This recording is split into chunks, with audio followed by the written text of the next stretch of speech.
찬송이 있습니다. 거기 찬송가 3절에 보면 이런 가사가 있어요. 존귀 영광 모든 곳에 주님 홀로 받으소서. 멸시천대 십자가는 제가 지고 가오리다. 이름 없이 빛도 없이 감사하며 섬기리다. 이름 없이 빛도 없이 감사하며 섬기리다. 주님께 헌신을 다짐하는 아주 은혜로운 찬송입니다. 그런데 저는 이 찬송을 자주 부르지 못합니다. 부르고 싶지 않아서가 아니라 이 찬송의 가사가 많이 찔림이 됩니다. 정말 나는 모든 영광을 주님께 돌리면서 살아가고 있는가? 먹고 마시는 것이 무엇이라든지 하나님의 영광을 위해 살아 그러는데 정말 하나님의 영광을 위해서 먹고 마시며 사는가? 정말 나는 오늘도 멸시천대 십자가를 지고 주님을 따르고 있는가? 나는 정말 오늘도 이름도 없이 빛도 없이 감사하며 살고 있는가? 그렇게 살지 못한 나의 모습을 보면서 이 찬송가를 부르고 싶어도 부르지 못할 때가 많습니다. 여러분은 어떻습니까? 오늘 우리가 읽은 본문은요, 이 땅에 살아가는 하나님의 백성들의 가치관, 세계관에 대해서 우리에게 말씀을 전해주고 있습니다. 오늘 본문 20절을 보세요. 그때라는 단어로 시작합니다. 그때 세베대의 아들의 어머니가 그 아들을 데리고 예수께 와서 절하며 무엇을 구하니라고 합니다. 그때는 어떤 때일까요? 그것은 바로 17절에서 19절까지의 말씀의 때인 것입니다. 예수님께서 제 아들을 데리시고 이렇게 예루살렘으로 올라가시면서 예루살렘에 올라가시는 어떤 목적을 설명합니다. 뭐라고 말씀하시냐면 18절에 보면 인자가 대제사장과 서기관들에게 넘겨져서 그들이 죽이기로 결의한다고 합니다. 그리고 죽임을 당하기 전에 이방인들의 손에 넘겨져서 조롱과 채찍을 당하고 그리고 드디어 십자가에 못 박혀 죽으시고 3일 만에 부활할 것을 말씀하고 있습니다. 지금 예수님은 예루살렘에 죽기 위해서 올라가십니다. 사람들에게 조롱과 채찍질을 막기 위해서 예루살렘에 올라가시는 것입니다. 지금 예수님의 마음이 어떨까요? 굉장히 착잡하겠죠. 그때 세베대 아들의 어머니가 그 아들을 데리고 예수께 와서 절하며 무엇을 구합니다. 절하며 구했다는 것은 뭔가 부탁할 것이 있는 것이죠. 여기서 세베대 아들의 두 아들을 위해서 구하는 목소리를 들어보십시오. 21절에 보면 나의 두 아들을 주의 나라에서 하나는 주의 우편에 하나는 주의 좌편에 앉게 명하소서. 여러분, 예수님은 12명의 제자를 데리고 계셨습니다. 그 중에서 핵심 제자가 3명 있었죠. 수제자였던 베드로, 그 다음 야고보, 요한입니다. 바로 세베대의 아들이었어요. 이 3명은 항상 예수님이 겟세마네 동산이라든지 변화산이라든지 항상 데리고 올라가셨습니다. 근데 지금 세베대의 이 아들의 어머니가 이 세베대의 부인이죠. 부인이 아들을 위해서 청혼합니다. 청혼한 내용을 잘 보면 예수님, 수제자 베드로 제껴주시고요, 우리 두 아들 하나님의 영광을 얻을 때 하나는 주의 우편에 하나는 좌편에 앉게 해주세요 라고 부탁을 드리는 것입니다. 이 세베대의 부인은 이름이 살로메예요. 이 살로메는 예수님의 어머니 마리아와 친척지간입니다. 친척지간이니까 어떤 청탁을 하기가 훨씬 쉽겠죠. 이게 청탁을 하는 것이에요. 너무 당당하게 청탁하는 모습을 볼 수가 있어요. 살로메가 부탁한 내용은 뭡니까? 주의 나라가 임할 때. 이것은 뭐냐면 지금 이스라엘이 로마의 핍박을 받고 있습니다. 근데 예수 그리스도께서 왕이 되셔서 로마에게 해방되어서 이스라엘이 완전한 예수 그리스도가 왕이 되실 때 우리 아들 주님이 좌편에, 주님의 우편에, 큰 아들은 주님의 우편에, 작은 아들은 주님의 좌편에 앉게 해주세요 라고 부탁을 드리는 것입니다.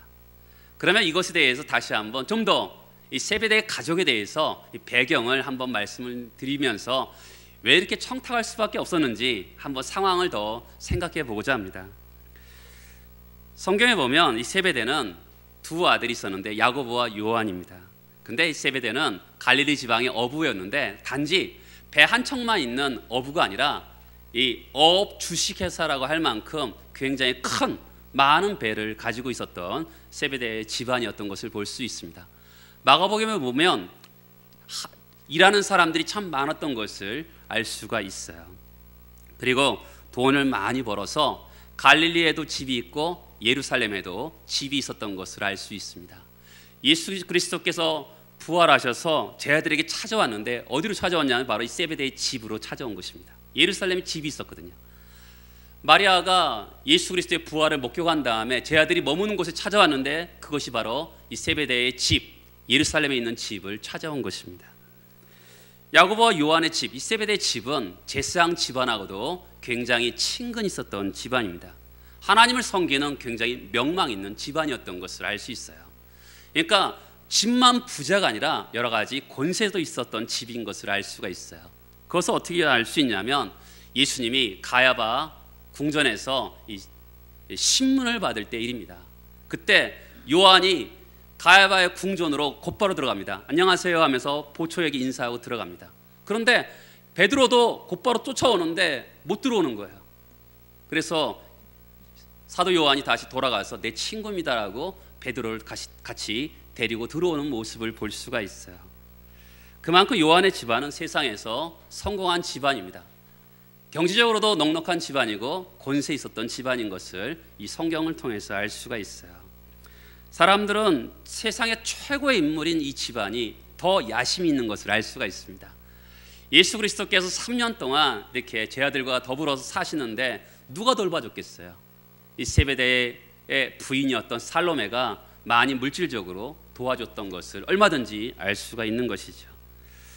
이때 어머니가 무릎을 꿇고 절을 하면서 안 하던 행동을 하니까 예수님이 뭘 원하느냐라고 묻습니다. 그때 다시 한번 하나님 나라가 임할 때 우리 아들 큰아들 우편에 작은 아들 왼편에 앉게 해주세요라고 부탁을 드리는 것이죠. 사람들은요 최고의 소원은 최고의 인물이 되고 유명한 사람이 되는 것은 다 마찬가지입니다. 그것을 어떻게 알 수 있어요? 24절에 보면 열 제자가 듣고 두 형제에 대해서 분이 여깁니다. 요한의 어머니의 말을 듣고서 열 제자가 이렇게 분하게 여기는 모습을 보게 돼요.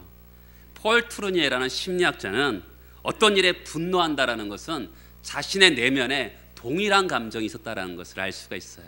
이 사람들도 다 같이 예수님이 왕이 되실 때 자기들도 오른편에 왼편에 앉고 싶었던 것이죠. 그런데 자기들이 오기 전에 이렇게 보니까 이 야고보는 이 당시에 나이가 19살에서 20살 정도였고요. 사도 요한은 한 16살에서 17살 정도였다고 그래요. 사도 베드로는 이미 50세가 넘은 나이입니다. 근데 이 조그만 것들이 벌써 자기 나이가 많은 형님들을 가로채고 먼저 우편과 좌편을 챙기려니까 뭐야 이런 거 아니겠어요? 그런 가운데 속에서 이미 화가 날만 하잖아요. 그런 가운데 속에서 이야기입니다. 인간의 마음은 다 똑같습니다. 성경은 인간의 어떤 이런 높아지려는 마음을 정죄하지는 않습니다. 그렇죠? 성경에서 복을 주시잖아요. 내가 너희들이 자녀들을 높이 해주겠다.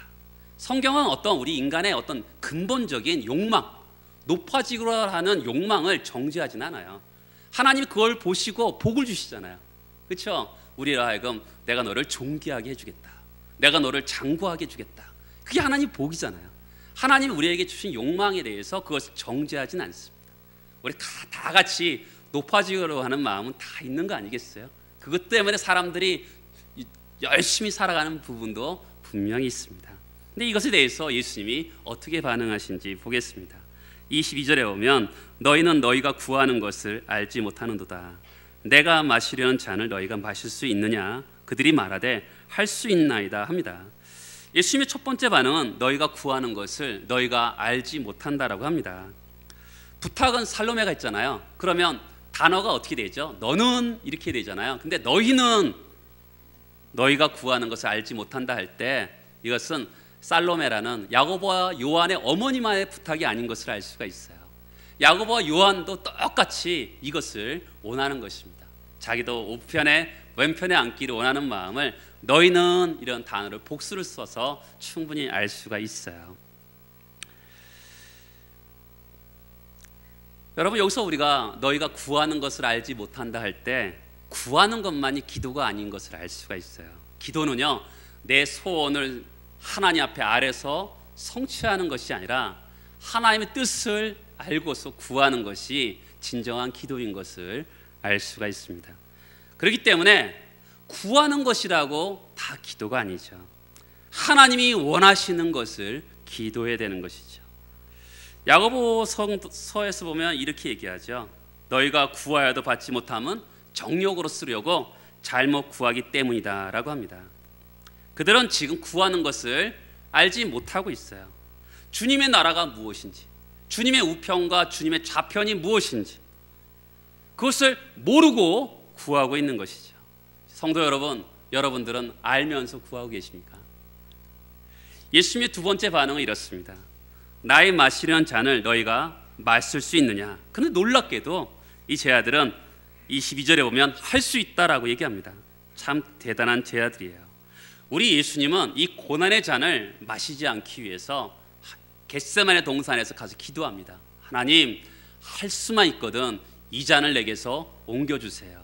그런데 내 원대로 마옵시고 아버지의 원대로 되기를 원합니다 라고 기도합니다. 예수님도 그 고난의 잔을 마시기를 주저하셨는데 이 제자들은 고난의 잔을 마실 수 있냐니까 예스! 너무 쉽게 이야기하는 거예요. 왜 그랬을까요? 몰랐기 때문에 그렇습니다. 여러분, 모르면 무식하면 용감하다는 말이 있죠. 그렇죠? 그들이 무식했기 때문에 용감한 것입니다. 이 세상에서 제일 무서운 사람이 누군지 아세요? 무식한 사람입니다. 교회에서요, 무식한 사람이 죽도록 충성하면 아주 대책이 없습니다. 교회에 대해서도 모르고 성령의 은사에 대해서도 모르고 하나님 나라가 무엇인지도 모르고 예배가 무엇인지도 모르고 본질을 모르는 사람이 목숨을 걸고 교회에서 충성하면 그 교회는 결단납니다. 항상 무식해지지 않으려고 애를 써야 돼요. 배우고 확신한 일에 거해야 되는 것입니다. 사랑하는 성도 여러분, 주님은 당신을 따른 제자들에게 하나님 나라의 축복을 받고자 하는 제자들에게 여러분들에게 동일하게 물으세요. 나의 마시려는 잔을 마실 수 있느냐? 고난의 잔을 마시지 않고는 주님의 제자가 될 수 없잖아요. 누구든지 나를 따르려거든 자기를 부인하고 자기 십자가를 지고 나를 따르라고 말씀합니다. No cross, no crown이라는 말씀이 있죠. 이게 십자가 없이는 영광도 없다는 것입니다. 우리는 다 똑같습니다. 십자가 없이 고난 없이 영광을 받기를 원합니다. 근데 성경은 이렇게 얘기해요. 자녀임은 또한 상속자 곧 하나님의 상속자요 그리스도와 함께한 상속자이니 우리가 그와 함께 영광을 받기 위하여 고난도 함께 받아야 될 것이라고 말합니다. 우리는 하나님의 상속자입니다. 그래서 영광을 받기 위해서 고난도 받아야 될 그런 준비가 필요한 것이죠. 이때 제자들이 반응합니다.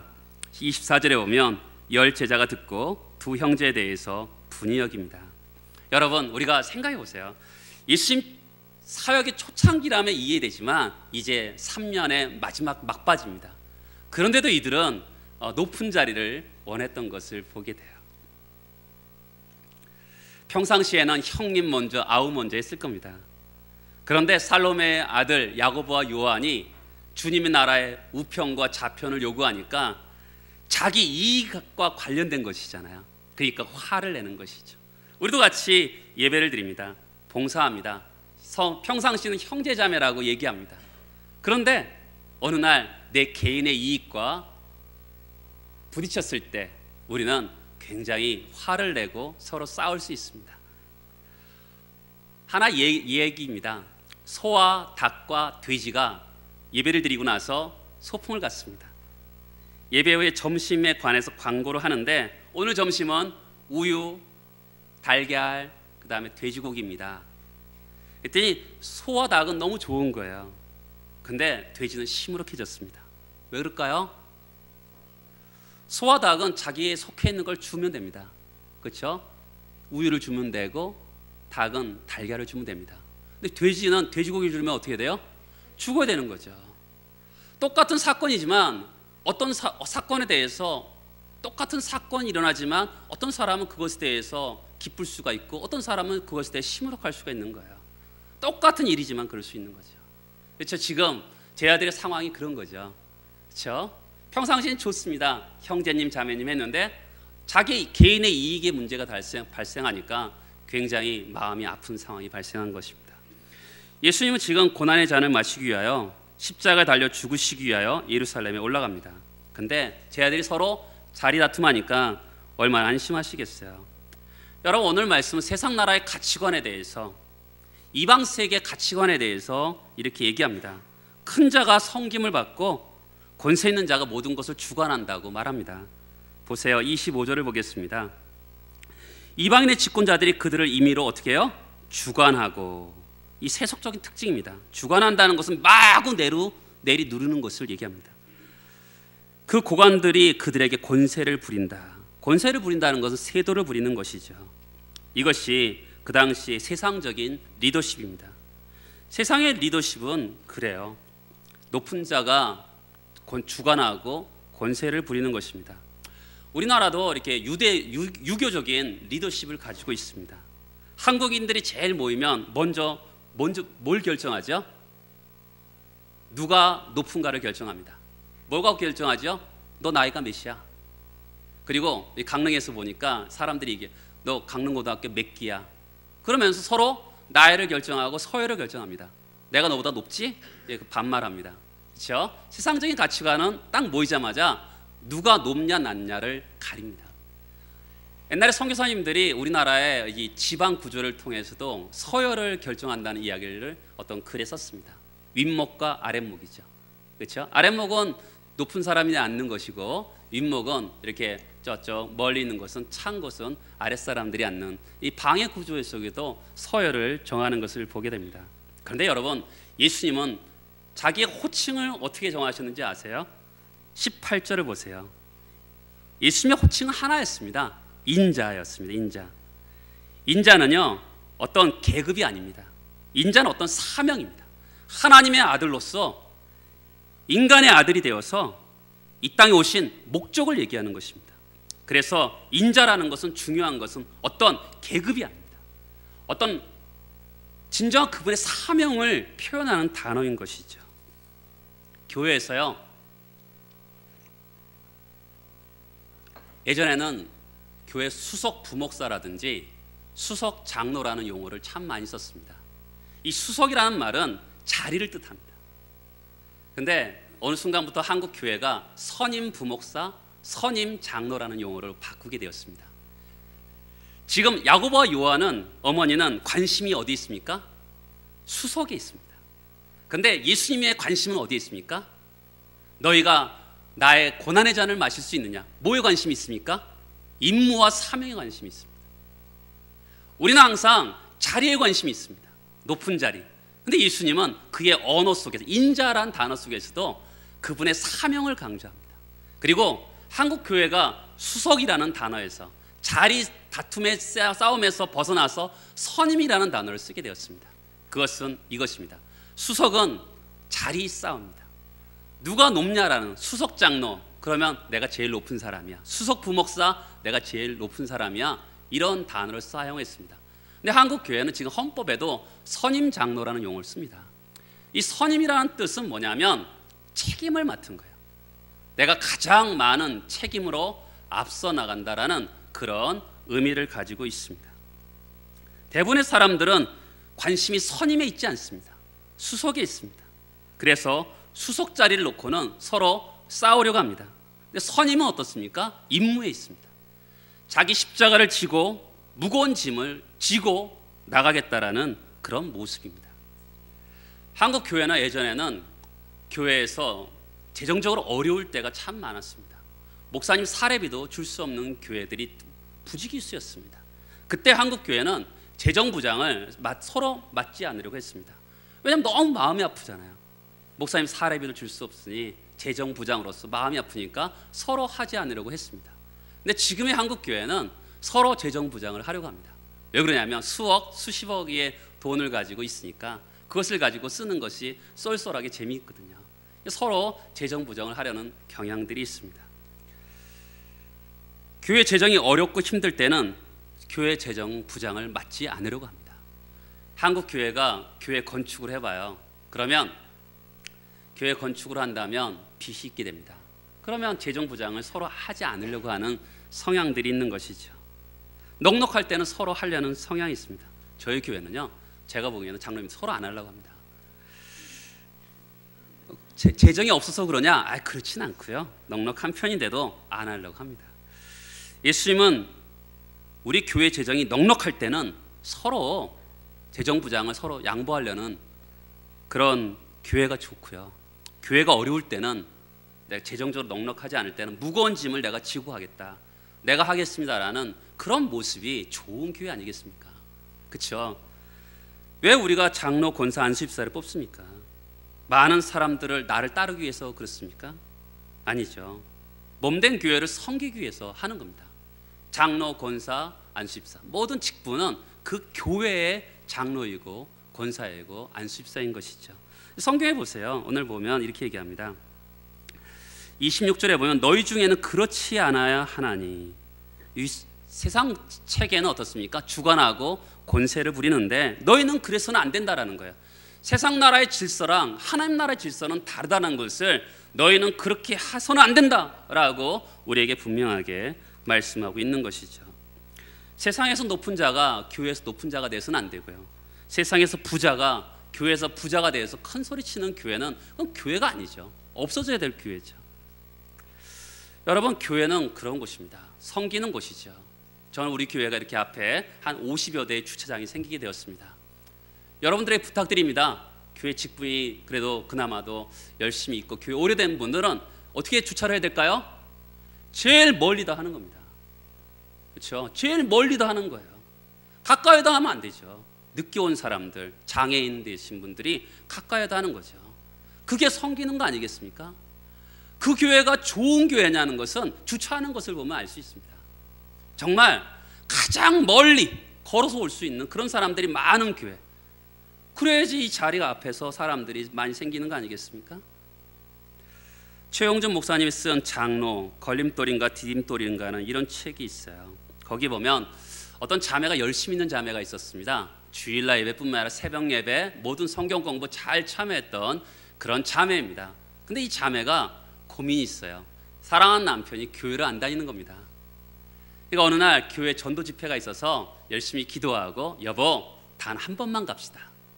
그래, 단 한 번만 가는 거야? 그리고 전도 집회에 그 남편이 참여해줬습니다. 참여하고 나와서 집에 와서 이제 끝났지? 단 한 번 간 거야? 라고 얘기합니다. 그리고 어느 날 몇 달 후에 그 교회 장로님이 그 남편에게 전화 왔습니다. 그리고 가끔가다 전화 오고, 그러다 보니까 그 남편이 어느 날 다시 교회를 또 방문하게 되었습니다. 미리 오게 했던 것이죠. 미리 와서 교회를 안내하고, 그다음에 예배 드릴 때 옆에서 찬송 차야주고, 그다음에 예배 끝난 다음에 식사하면서 같이 대화 나눠주고, 그러면서 이분이 굉장히 남편이 감동을 받은 것 같습니다. 너희 교회 장로님 다들 그래? 사실 내가 교회가 안 나간 이유는 뭐냐면, 나도 어렸을 때 교회 나갔어. 근데 교회에서 장로들이 교회에서 왕노릇 하더라. 그래서 나 그것이 꼴 보기 싫어서 어렸을 때 교회를 나가지 않았어. 근데 너희 교회는 장로님이 다르대. 잘 섬기고 섬기는 거 보니까 나도 계속 다녀야 되겠어.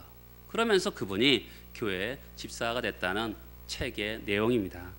사랑하는 성도 여러분, 예수님이 왜 이 땅에 오셨습니까? 28절에 보면 인자가 온 것은 섬김을 받으려 함이 아니라 도리어 섬기려 하고 자기 목숨을 많은 사람의 대속물로 주려 함이라 합니다. 왜 천지 만물을 창조하신 하나님이 인간의 몸을 이 땅에 입고 오셨습니까? 섬기기 위해서 오셨습니다. 철저하게 섬기셨어요. 줄인 자들을 채워주시고, 병든 자들을 고쳐주시고, 눌린 자를 자유케 하셨습니다. 냄새나는 발을 씻기셨습니다. 섬기는 삶을 사셨어요. 우리는 예수의 제자이잖아요. 예수님이 섬기는 삶을 살았기 때문에 우리는 제자로서, 그분을 따르는 자로서 그분과 더불어서 같이 섬기는 삶을 살아야 되는 것이죠. 여러분과 제가 종이 되어야 되는 것입니다. 여러분, 우리는 예수 안에서 예수를 영접함을 통해서 새로운 피조물이 되었습니다. 그렇다면 이전 것은 다 지나가 버린 것이죠. 세상에 우리는 발을 딛고 살지만 저와 여러분은 이 세상에 속한 자가 아닙니다. 저와 여러분은 하나님 나라의 백성입니다. 그러므로 하나님 나라의 백성답게 살아가야 되는 것이죠. 하나님 나라의 백성이 뭡니까? 하나님 나라의 질서를 가지고 살아가고 하나님 나라의 질서 체계를 가지고 살아가는 것입니다. 누구든지 크고자 하는 자는 섬기는 자가 되고 으뜸이 되고자 하는 자는 종이 되어야 되는 것이죠. 섬긴다는 말이 뭐예요? 섬긴다는 말은 시중 드는 거예요. 뭐 드시겠어요? 이 시중 드는 게 섬긴다라는 말의 의미입니다. 어느 대학 교수 집사님 부부가 교회 학교 선생님을 했습니다. 결혼한 지 한 10여 년이 지났습니다. 근데 어느 날 이 교회 학교 집사님 남편이 목사님 찾아와서 이혼하겠다는 거예요. 이게 부인이 부잣집 외동딸입니다. 그러니까 별로 어렸을 때도 별로 하고 자란 것이었기 때문에 집에 오니까 지금까지 10여 년 이상 살았는데 굉장히 집안을 어지럽힌다는 거죠. 집에 들어오면 여기 여러 가지 속옷들이 스타킹이 방에 다 널려 있고 집안이 쓰레기장이라는 거예요. 14년 동안 참고 살았는데 도대체 참고 살 수가 없다는 거죠.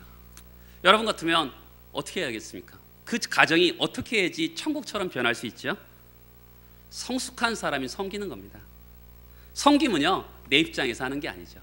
여러분 그렇잖아요. 예수님이 우리가 죄인 되었을 때 죽으셨잖아요. 우리가 어떻게 잘나서 의인이 되어서 하나님께 이쁨 받아서 우리가 섬긴 게 아니잖아요. 그런 것처럼 섬긴다라는 것은 마찬가지입니다. 사람들의 상대방에 대해서 바뀌지 않는다고 원망하고 불평하면 그 가정은 지옥이 되는 것입니다. 그런데 그 사람이 바뀌지 않지만 내가 본 사람이 섬기면 되는 거 아니겠습니까? 그렇죠? 우리가 가진 것을 가지고 섬기는 거죠. 성경에 보면 오병이어 아시죠? 그가 가지고 있는 도시락을 가지고 섬겼더니 5천 명을 먹이잖아요. 가지고 있는 것을 섬기면 되는 것입니다. 나는 아무것도 없어. 아닙니다. 우리 각자 가지고 있는 게 많습니다. 각자 가지고 있는 것을 가지고 섬기면 돼요. 어느 군목의 이야기입니다. 어느 날 보니까 별을 단 장군이 그 군목이 있는 교회를 계속 오게 되었습니다. 이관에서 이제 계속 그 교회를 섬기게 되었어요. 어느 날 이 장군이 이 군목 목사님에게 얘기하는 거예요. 목사님, 제가 교회를 위해서 무엇인지 도와드리겠습니다. 아마도 교회에 필요한 것들을 도와주겠다라는 이야기였겠죠. 이때 군목이 이렇게 얘기해요. 장군님, 제가 부탁이 있습니다. 예배 전 30분 전에 이 훈장 다 차시고 정복 입으시고 일찍 오시면 좋겠습니다. 궁금하잖아요. 뭐 때문에 그러십니까? 예배 전에 30분에 오셔서 이렇게 주보를 나눠주셨으면 좋겠습니다. 장군은 주보를 받는 입장이지 나눠주는 입장이 아니란 말이에요. 그래서 이제 정복을 입고 훈장을 다 차고 예배 전에 왔습니다. 여러분 우리 교회도 안내할 때 인사하잖아요. 안녕하세요, 어서 오세요 인사하잖아요. 이 군인이니까 어떻게 했습니까? 이등병한테도 거수경례하면서 이 주보를 나눠줍니다. 소위한테도 거수경례하고 주보를 나눠줍니다. 그 다음 주일부터 부대가 난리가 났어요. 부대 안에 있는 병사들이 다 교회로 몰려오는 겁니다. 왜 그렇습니까? 장군한테 절 한번 이 거수경례 한번 받겠다는 마음으로 오는 것이죠. 이 교회가 장군 때문에 큰 부흥을 일어났다고 얘기합니다. 장군은 원래 대접받는 자리잖아요. 그런데 종의 마음으로 섬겼더니 그 교회가 부흥이 되는 것입니다. 영국 속담에 재밌는 얘기가 있습니다. 하루 동안 행복하려면 이발을 하고, 일주일 동안 행복하려면 여행을 하고, 한 달 동안 행복하려면 집을 사고, 1년 동안 행복하려면 결혼하고, 평생을 행복하려면 섬기라는 단어가 있습니다. 섬기면 행복해요. 왜 우리가 불행합니까? 여러분 왜 그렇죠? 섬김을 받으려고 했기 때문에 그렇잖아요. 저 사람이 나한테 뭔가 섬겨주기를 바라는 거 아니겠어요? 그렇죠? 그러면 그 사람이 내게 섬김대로 안 해주면 어떻게 해요? 섭섭하죠. 그러니까 불행한 거죠. 그러면 뭐에 관심이 있습니까? 섬김을 받으려는 자는 항상 자기 자신에게 관심이 있습니다. 근데 섬기는 자는 뭐가 관심이 있죠? 예수님에게 관심이 있는 것이죠. 예수님 때문에 그를 섬기는 거 아니겠어요? 왜냐하면 우리가 교회에서 예수님 때문에 섬기는 거 아니겠어요? 누구 때문에 섬기겠습니까? 예수님 때문에 섬기는 것이죠. 주님에게 관심 있는 자만이 사람을 섬기는 겁니다. 관심의 대상을 바꿔야 돼요. 자기의 관심 있는 자는요 항상 만족할 수 없어요. 왜냐하면 사람들이 나를 섬겨주기를 바라는데 뭘 만족하겠어요? 사람들한테 저 사람은 이걸 해줬으면 좋겠고 이 사람은 이걸 해줬으면 좋겠는데 어떻게 그 사람을 다 만족시키겠어요? 그러니까 항상 섬기는 자만이 만족할 수 있고 행복할 수 있습니다. 이 사회에서도 그렇잖아요. 섬기는 사람만이 행복할 수가 있는 것이죠. 상처 입은 치유자라는 제목의 책을 쓴 헨리 나우엔이라는 사람이 있습니다. 이 헨리 나우엔은 사람은 하버드 대학교 교수님이었습니다. 근데 이 헨리 나우엔이 어느 날 정신지체 장애와 수양회를 참여하게 됐습니다. 침묵 수양회였어요. 말을 한마디도 하지 않고 밥을 하고 사람을 섬기고 그런 일이었습니다. 근데 침묵 수양회를 하면서 정신지체 장애자를 돌보면서 이 헨리 나우엔이 큰 사명을 발견하게 됩니다. 그래서 그 사람이 하버드 대학 교수도 사임하고 정신지체 장애아들이 있는 6명 있는 곳에 가서 거기서 섬기게 되었습니다. 그가 평생을 그렇게 섬기고 죽기 전에 그가 유언을 남깁니다. 나는 내 사랑하는 우리의 이웃들을 통해서 우리 주님 그리스도를 새롭게 경험했다. 나는 참 행복했다. 나는 참 행복했다. 이것이 그의 마지막 유언이었습니다. 성도 여러분, 섬김이 기쁨이고요, 섬김이 행복입니다. 그리스도의 종이 되어서 이 세상을 섬기는 여러분 되시길 축복합니다. 다 같이 나와서 기도하시겠습니다.